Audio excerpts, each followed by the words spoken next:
Hi there, and welcome to the 30th episode of my Career Stories live series. So, today I'm joined by Kenneth Lang, who's a job search strategist based in New Jersey. So, welcome, Kenneth. Thank you for joining today. Thank you very much for having me, Sarah. It's always great to chat. Yeah, it'd be great. So, Kenneth and I connected in January 2021. I think it was really, I think we just suddenly noticed we had loads of mutual connections. So, We didn't and realize we, we were connected. We yeah, thought to ourselves, we're all on these chats and things. It's time we get connected. exactly, exactly. Keep turning up in the same Yeah. conversations. And that's what's great about LinkedIn, isn't it? You can just connect to people that do Mhm. similar work all around the world. It's really, really good. Definitely. I Brilliant. think, and it's also about our community is all about collaboration too. We talk about it's not, I think Brenda calls it collaboration, but we share from each other, we learn from each other because no one knows everything and it all makes us better. Yeah, absolutely.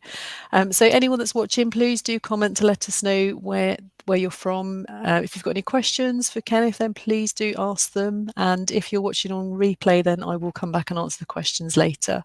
So just a quick overview on the live. So I've always just been really interested in what people do and why they do it. So that was my idea for these lives, really. So it's to inspire thought with people about what they could do and to get advice from people for in those different roles. So we'll go straight over, Kenneth. So could you give us a brief intro to you, what it is you're doing right now? Sure. I'm currently working at Lehigh Harrison as a branding specialist job search coach, and our goal there is to help people get back into to work because a lot of them have been out for the first time in a while. And we're talking about Meta, we're talking about Google, we're talking about all these different places, and the job search strategies have changed. And for me, the biggest challenge is not the technical, but it's the emotional aspect because they're looking at things in a different way, and it's normalizing it. Not that you ever want to lose a job, but it's normalizing you're not alone. You haven't, Mm, I said this morning in a post, you may have lost your job, but not your skills. And I think yeah, that's a big part of portraying it. yeah, absolutely. And yeah, it's a really tough time, isn't it? So many people being made redundant, being laid off right now. It's really, really difficult. And I think one of the things, again, there are so many misnomers out there. I have to have Mm, a two-page resume. I have to have this. I have to have that. It depends. There is no one mm, right or wrong way. I was working with someone just yesterday who'd worked for a company 25 plus years, and he left off 10 years of experience at the company. mm, So I said, well, you can put it down as previous experience and just list it as a couple of bullet points, but someone's going to reach out to you or contact the company and say, what's the difference? yeah, You've got to be, there's no shame in this. no, There's no shame in it at all. no, no, exactly. I can see we've got a comment. So John, hi John, he's joining from Chicago. So John was my guest on week 2 of the show. Oh, So well, and now we're on week 30. So thank you, John. Okay, so early careers. Did you have a job whilst you were at school or at I university? And we were talking about this before. yeah, My first job was in high school. I was in 10th grade, which is like about 15, 16. And I was a newspaper reporter for the local newspaper. I would cover the high school games. I'd write articles for the local paper. And that led to a job, my first job, a full-time permanent job at a daily newspaper. And I still have those skills today, even though I'm in career coaching and job search and the like. Those writing skills have never gone away. Uh, yeah, Different type of writing because of course now everything is digital, it's online, but it's learning to listen. I used to ask the questions, I used to listen, mm, and I didn't reply back right away. I'm like, let me think about this. yeah, So that that's has good. not gone away, and I could share lots and lots of stories, but along those lines. Yeah, that's really good. So how did you get that job when you were in high school? Was it something you applied for? Did They someone put you asked for forward people. for it? They asked for They asked people. for people. They said this. It's called a stringer. I don't know what it's called now. And I Yeah, figured nothing wrong getting a little bit of extra money. What I didn't know at the time was how easy it was to do. All I have to do yeah, is score a game, write a couple of paragraphs, and there's my byline. And I'm like, when you're in 10th grade, here's my published byline. Whoa. yeah, yeah. Wow. And was there lots of competition for that? Can you No, remember? I was No. the only one. I was the only one. There Yeah, were three, and I did it for different sports. But for yeah, me, the biggest part about it was talking to coaches. yeah, And now I was like a professional as opposed to like, here's this kid watching the games. And then yeah, the players would come up and they'd say, can you include me in the article? I did this, I did that. I want my mom and dad to see it. I want my friends to see it. yeah. Wow. So, So yeah. you can see from an early age then, can't you, how networking really helps and being in the right place at the right time and all of that. Absolutely. And even now, like back in the field, I stay in touch with people from 10, 20, 30 years ago. And the amazing thing about LinkedIn too is that you find them easier that way. And Mm, you realize sometimes, and this happens in school with all of us, we find people we share have a commonality with that transcends anything we do with work, and that's all about building relationships for sure. Yeah, absolutely. So would you recommend to people at school and university to get jobs? I would recommend if you're out of school, Mm, go back to the Alumni Association. If you're in yeah. school and you're a student, join join the school. Schools have great programs. Join the Career Center. But above all, anything you do in job search, ask Mm, for help and advice. It's a different mindset now. When I was working many years yeah. ago, we did not ask for help. We knew everything. It's Yeah. not that way anymore. There's no shame. If you don't know the answer, it's almost a sign of strength, in my opinion, if you're willing to ask the questions. Yeah, absolutely. Okay, so you mentioned then that your school job then led on to your career. So how did you get that first role as a permanent employee in a I, I full-time job? I got the first job was when I was covering a game from my high school. There was a reporter there from the daily paper, and we started having a conversation. And he said, "You know what? How'd you like to work part time for the paper in addition to the school?" And I said, Mm, "Sure, not a big deal. A couple of Saturday nights, weekends." And then they're like, "Ken, how'd you like to work here full time and cover the games?" And I'm like, "Sure." And then one thing led to another. Um, mm, and then it was just I ended up writing other stuff. But you built a relationship. I mean, when I left the paper, people there thought, I mean, I was great, which I was, but it was all about building relationships. And the funniest story, and I have to share this story, I was picking up the phone at work, and it was, people calling up, and there was a person on the phone, Muhammad Ali called up, the boxer, wow. and he was looking to talk to someone. And I said, I don't think you're who you are, and I hung up.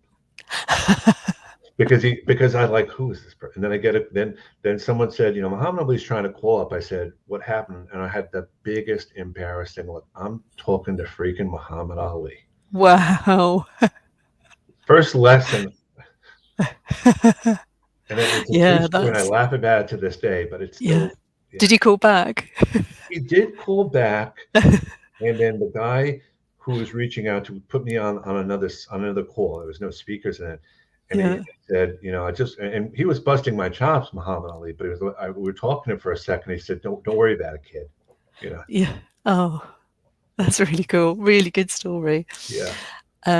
Okay, so your profile shows that you were kind of early career in marketing, business development, media hmm groups, magazine editing. So what what drew you to that area? Was it purely by chance from what happened at school? Or- It was at writing. And what I realized after a while, and this was the 80s, early 90s, I was writing at the paper and the internet was just coming up then, and little things were coming up. And I always happened to love doing programming back in the Okay. day.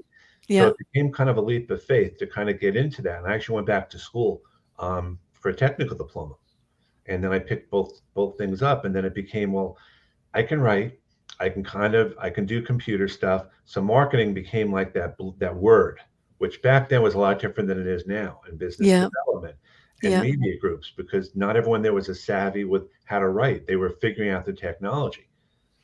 Um, that was, I mean, I remember when I was going for the career change, I interned at IBM during that time, and it just opened up a whole new world.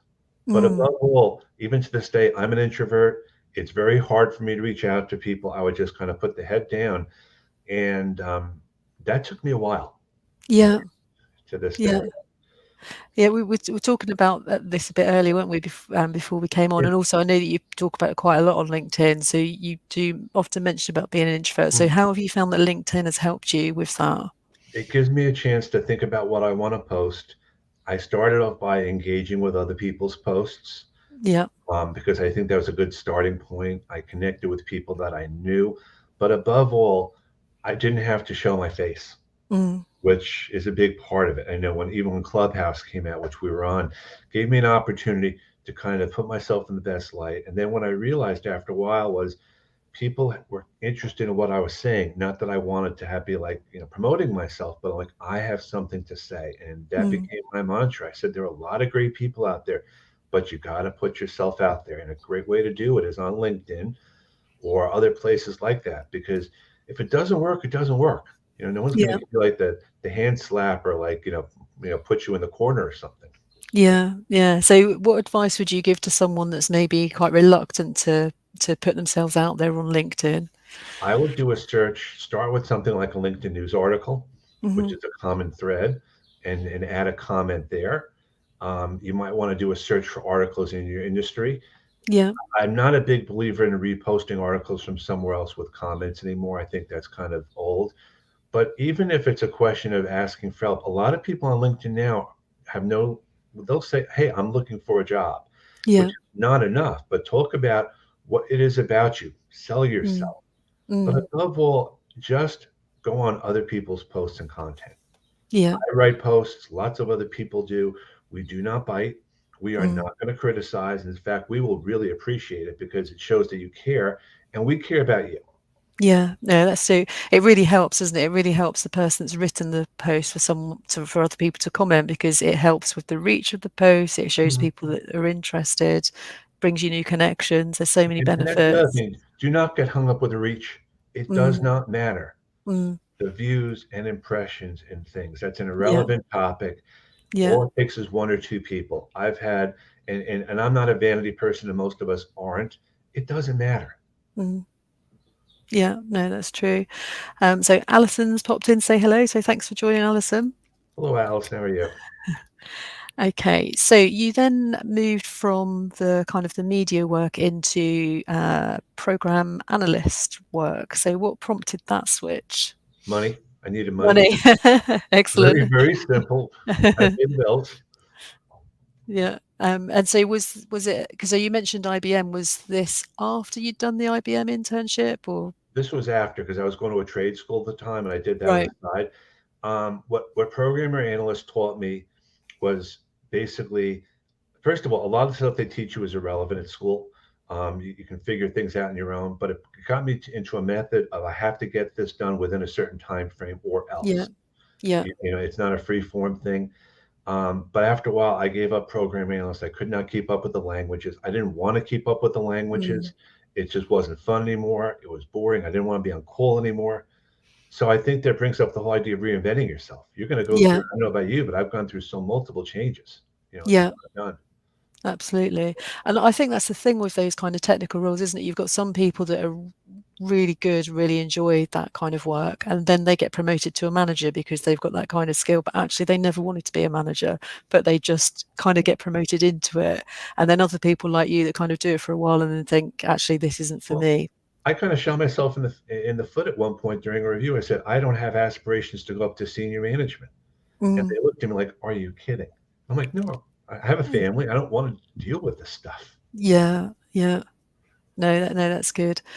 Well, yeah, you're kind of sticking to your values and things like that, aren't you? That's the thing. So, okay, you did quite a few different IT related Right. roles, looking at your profile. So what kind of things did you work on when you were in IT? And I know you moved into sort of business development and Well, things as here's the well. thing. After I got canned by you from UPS in 2008, and like a lot of other people, I was out for a while. And Mm, then I realized when I wasn't getting jobs, wasn't doing things, I had to reinvent myself. So two things changed. First of all, I became more of the BA project lead person, but I yeah, also realized after a while it was going to be really hard to get another long-term full-time job. So I went from consulting assignment to consulting assignment so I could learn things, work with people, and I was okay with that then because I got really tired of the question being asked of me, um, when was your last full-time job? Or why mm, have you been here? Why you've been there? And I've said to recruiters, don't put me up for full-time jobs anymore because I don't want to deal with the question. yeah, yeah, yeah. It's hard, isn't it? I think that moving from consulting role to back into permanent role and the other way, it's really difficult to make that switch, isn't it? It is because there's a lot of the intangibles. When you're in Yeah, a full-time role, there's the internal politics, there's the internal what do I say, what don't I say, how to yeah, act. And at the same time, when you're as a hired gun, you have a certain amount of control. The downside is you may go months between assignments and you yeah, don't have vacation per se, but you build that in. And a lot of people who are out of work now may want to think about building out a business of some type, or if you're thinking, or if you're working, think about a side business. My side mm, business now didn't start when I lost my job. I did it 3, 4 years before and tested things out because you're yeah, building relationships. yeah, And there's a fear to that. I mean, I don't know day to day what's going to happen, but what I'm doing now, I just got through networking and yeah, asking people for help. And I think yeah. that's the challenge of all this.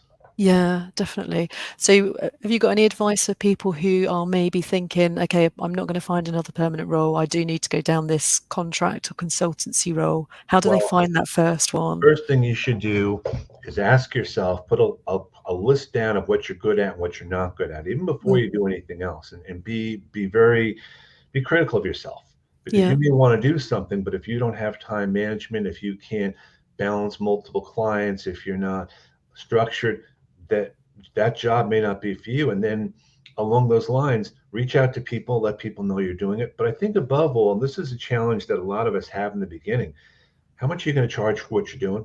Mm, And are you going to do it by an hourly, by a project? What are your offerings? I mean, it's a business plan. You really have yeah. to think about it in a very general way. I may do this, but what does this mean? Yeah. Yeah. That pricing thing is really hard, isn't it? I know I've been Yeah, it is. self-employed now for 20 years and Well, still and don't that's really the like other thing talking too. In about the money. beginning, I'd have people reach out to me and say, "Well, can you do this for me for free?" Mm, Here's the thing. If you want free, there's a lot of free content on LinkedIn. There's a lot of free mm, stuff everywhere. But the analogy I make is if I'm having someone to my house as a service, whether it's a plumber or an electrician or something else, I'm paying for their service. I'm paying for their mm. knowledge. And it's a hard thing for people to grasp, Yeah. but we all have to pay the bills. Now, Yeah, not to exactly. say Yeah. you can't do other, look, you can still look for jobs and be a consultant and do things on the side. But at some point, you want to ask yourself in this environment, there's all different things out there, lots of people willing to help, and it may take some time, Yeah. but there's a feeling of fulfillment. There's a feeling of I can do this. And that's an intangible which I never realized I had before when I gave Mm, up corporate. Like, if I want to work at 7 in the morning, I will. If I want to work on the weekends, if I want to take a day off, I will. yeah. Yeah. You can do what you want to do. Yeah. And it fits in with your life. Definitely. Absolutely. Okay. So then you moved into being a business development training manager. So I noticed there Yeah. you were started to teach people how to use social media platforms. So Well, how did that come about? that came about from realizing early on I can't teach people how to use everything. I thought I'm going to Right. be this guy that can tell Facebook, Twitter, Instagram, this, that. Mm, And then I realized, you know what? Why? I don't know them that well. So mm, I do LinkedIn, and I worked yeah. with people and did the other things, and we just kind of referred business to each other. Yeah. I became the LinkedIn add-on for Yeah. people. And I said, well, I don't know Facebook as well as others, and maybe your business or whatever doesn't belong there. So here's my Facebook person. Here's my person. So I developed an internal core of referrals, and I still Yeah. have them, and they still have me. And that just takes time from explaining what you can but can't do. I'm not Yeah. going to be the all-in-one. I Yeah. can answer a question, but you'd be wasting your time with me for some of those platforms. Yeah. So about specializing them. Absolutely, yes. Yeah. Yeah. And then I noticed that had some time working with LinkedIn on setting up networking groups, that kind of thing. So how did that all come about? Well, LinkedIn invited a bunch of us to attend their events, and Mm, we all went very willingly. mm, There was a whole groups relaunch. We've gone there for events when they rolled that out. But I go there, and I've learned from LinkedIn, it's not a good or bad thing. I love this platform to death, but they do what they're going to do the way they want to do it. yeah. So I go there to kind of meet the people there and to meet other people and to learn, Mm, because sometimes there are things that we don't know. Um, I think the biggest challenge at LinkedIn, and we've all said this amongst ourselves, that they operate within silos. One hand does not know what the other hand is doing, whether that's by design or not. mm. So when they do collaboration, that's really good. But one group has an idea for something, and the other group is like, "We did this 2 years ago," or "We can't do Oh, this," really? Yeah. and they take things away. I mean, if you think about the post, the pinned post, which we used to Mm. have, oh my God, that's so great. And their answer for taking it away is that no one used it, and our answer back is no one knew about it. So I mean, Yeah. Yeah. Yeah. Yeah. Oh, it's like with the profile video, isn't it? The removal of that because no one used it. Well, and I don't and have a problem with that so much because you can still do videos. you can steal videos, yeah, yeah. I But mean, my concern with LinkedIn, again, this is just all of us. We all talk about this in our industry. The people that mm, are there are of a different generation than us. LinkedIn's been around 20 plus years, and the needs are not the same for everyone. Which is mm, not to say you can't be the same thing for everyone, but you have to reach out to an audience that has different needs. Someone who's been out for 20 years is not going to use LinkedIn the same way as someone who's out in the field, been doing this for 2 or 3 years, and is doing marketing left and right and all that stuff. Yeah. Yeah, no, it's so true. Yeah, there's not much kind of asking the users what they actually think of things, is there? I think with the profile video, when they took it away, they said it's because we had feedback that it's too hard to use, so they take it away. Well, why not make it easier to use then if that's the feedback? Or the better question is, why even put it out there? Yeah, I yeah, mean, but again, that's their persona. They yeah, Kevin Turner, we all know him. He does all these 100 different things. This is the way Microsoft apparently works. They roll these out from time to time. mm, I don't have a general problem with LinkedIn in large part because of LinkedIn. I'm more able to work, and so are you. mm, But what I really wish they would do, and this is my wish list if LinkedIn is looking, hire some of us as certified people who can who will speak the language you want us to instead of mm. relying on, because you have to tweet LinkedIn. Sometimes you're lucky if you get a response. And AI is the big thing there at LinkedIn now too. So you still need to have people behind the AI. Yeah, absolutely. What do have you seen the new AI to draft your headline in your about section? I have, and Yeah, my answer to a lot of the things there is and this is true with resumes, it's true with everything else.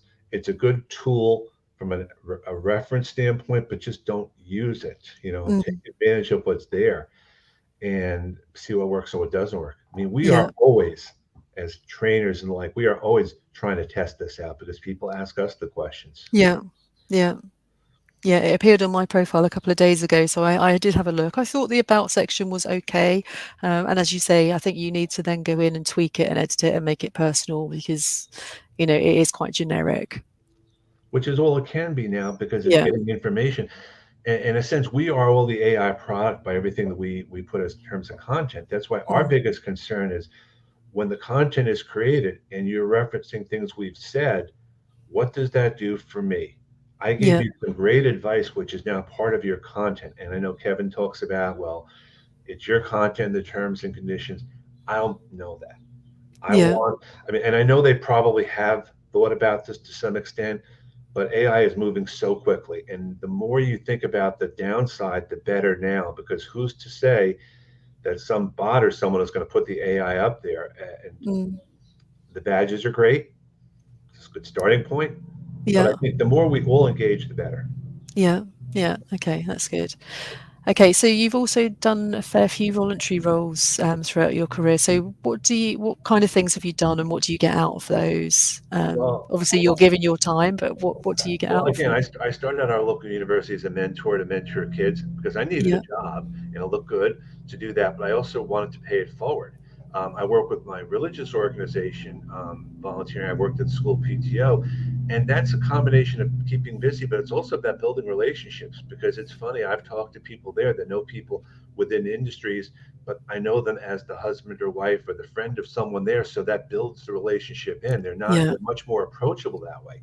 When I yeah. was younger and the kids went to the athletic events, I'd go to the games with the parents and I would actually look them up on LinkedIn, truth Mm, be told. I mean, yeah, and then we'd go back later on and have a conversation, you know, because again, it's the little things you can do. You don't know where anyone is going to be and how you work with them. And you have that yeah. relationship. And we have people all over. You and I, we've been chatting for a while about things. And if not for LinkedIn and this platform, maybe I could Google you and vice versa, but it's not the same thing. No, definitely. No, it's true. Yeah, you can build up really good relationships, can't you, that way through things like voluntary roles and through your kids and all of that.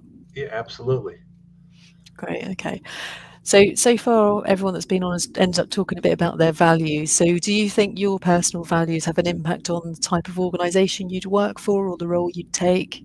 Absolutely, because I have never been afraid. Well, I shouldn't say never. In the last 10, 15 years, I have not been afraid to push back on why I don't think things will work, but I have a business case for it. Mm, Um, because sometimes and this is an age thing, you have experiences on things that do and don't work, and sometimes you have to kind of bring that perspective. And I think those values you never lose.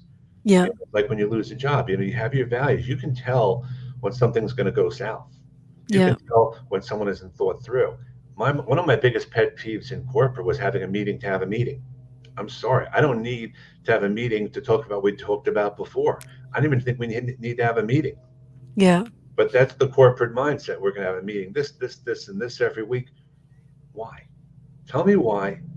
Tell me what we're going to do. If you want to get together and have a social gathering, maybe. But that's a mindset that is very hard to go away. And that's why I happen to love the whole hybrid virtual thing. Mm. I know there's always been going to be pushback. This is something that I was on call for a while, and I was hybrid before it ever happened. Yeah. If you can't manage yourself and manage people from home or elsewhere, even as part of it, then Mm. you're not going to be a good manager. Doesn't mean you shouldn't Yeah. go in the office, but if I Yeah. can do the job and I'm not there, so what? Some of my managers have been all over the world over the years, and we've had great relationships with them. But it's about knowing who you are and knowing the organization you want to work for. Yeah, absolutely. It's really important, isn't it? Okay, so have you got any advice for people who want to pivot from an IT role into something else? So something that I, you I obviously think did. I think it depends on what the something else is, because if Yeah, you're going to go into something like pharma or financial, there are very specific skills, and transferable skills are not going to work. yeah, But a lot of the IT values, I was in writing. I went right into IT because back then it was all about deadlines, it was about accountability. I used to write user guides and things. I think the best thing to do is to, like I said, put down that piece of paper, your pros and cons. What do you do well? What don't you do well? And yeah. ask someone in the industry you want to go into why they like what they're doing. Maybe Mm. I'm looking to go into a different industry. So can I have a 15, 20-minute conversation with you? Ask them to talk about their job. Ask them to talk about their journey. People are very willing to talk. Yeah, And I think that's a very definitely. Yeah. important thing. That's not even an informational interview. It's just tell me about what you like. Tell Mm. me about your story. People love to talk about themselves despite the Definitely. facade. Yeah, definitely. Okay, that's really good. And what about for people who are maybe just graduating from school or university? What advice have you got for people starting out right now? Ask for lots of help from people you wouldn't think about. Ask from for people that are your relatives, your family, your friends. I'm working with kids of my friends, and they've asked me for help, and I've said, here's a networking event to go to. This is some advice. Definitely a LinkedIn profile, a resume. Now, a LinkedIn profile is not a resume. People make that mistake. Yeah, Um, there's nothing wrong with tooting your own horn, but when you have a resume and it's kind of lean on experience and you have projects you've done, list the projects. yeah, Projects are great.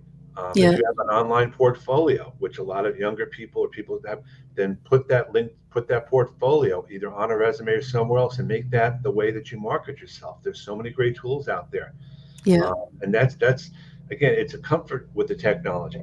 I can Mhm. make it through the technology, but if you ask me to build you a website, I can muddle Yeah, through. There's people there that could say, "Hey, here's a great idea for a portfolio. Just do an online portfolio with about me or something like that." yeah. Excellent. Okay, that's good. And definitely get on LinkedIn as well. Absolutely, Yeah, absolutely. yeah, good. Okay, so what would you say have been your career highs in your career so far? The biggest high was probably the first full time job I got because I was like, "Oh my god, I can do this." Yeah. The second biggest high was when I passed and went into IT, and it was a grueling class. I'll never Mhm. forget it. We started out with 30 people, and only 10 of us graduated because it was a trial and error thing. But the biggest career high now I have is just the ability to look back and be comfortable with what I've done. Um, Mm. it's kind of self awareness. You know, Yeah, I'm not driven so much by I did this for this company or that for that company. Being able to work with other people and share with people and learn from people like you, that is such a big important part of what I'm doing now. Um, yeah, and that's where the pay it forward comes in. I mean, I yeah, love to talk, which may sound a little bit counterintuitive as an introvert, but we're talking about something I'm very comfortable with. If you yeah. asked me to talk about something else I had no idea about, we would have a very silent conversation. Yeah, exactly. I think that's the thing, isn't it? And everything you've talked about comes back to talking to people, asking for advice. Don't be scared. Don't be scared to do that. Your network is so important, isn't it? And I think people don't like that word networking No, still. So, it's but conversation. You're conversation. having a conversation. Mm, It's nothing more than that. It's like Yeah. the elevator pitch. I hated an elevator pitch. Yes. Yeah. No, it's such a weird word, isn't it? Okay. Absolutely. Brilliant. Okay, well, we are about out of time now. So thank you so much to Kenneth for coming on and joining me today. Thank you to everyone that's been watching and anyone that's watching on replay. As I said, I'll go through and answer any questions later.